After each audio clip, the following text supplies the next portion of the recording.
so this next part is about hair, and I do the same thing with hair as I do with skin tones.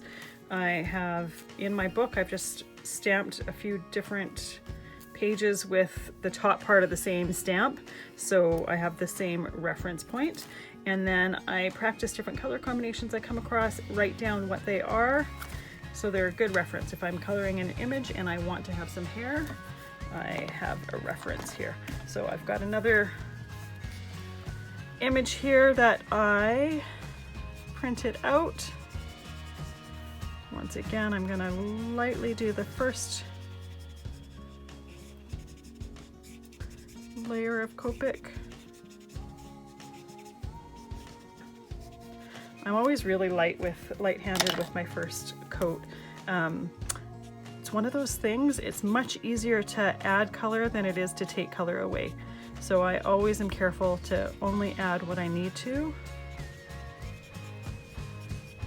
so that I can layer color up rather than taking it away because I've got it too heavy on there.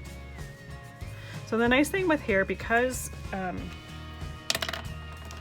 no other way to say it, because it's a little bit streaky, you don't have to worry as much about blending.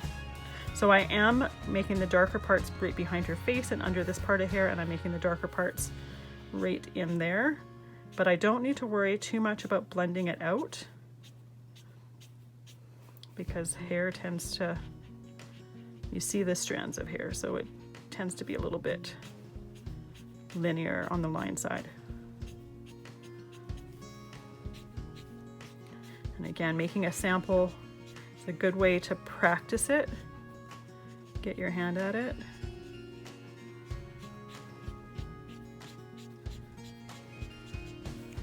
I'll put a little bit in there. And then a little bit of the dark color.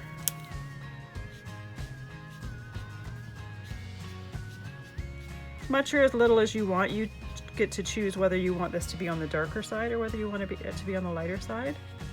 Again, no right or wrong, it's your project. I'm noticing this going this way, so I'm gonna do that like that.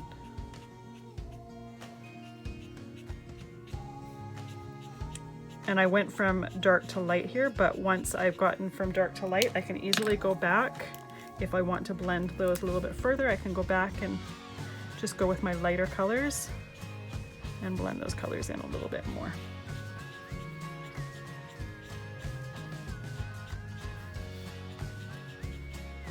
Hair seems to be one of the most forgiving ones, and now with all the different funky hair colors, you can have a lot of fun with it. You could do it green, pink, purple, whatever color you want, but you can have a lot of fun with it.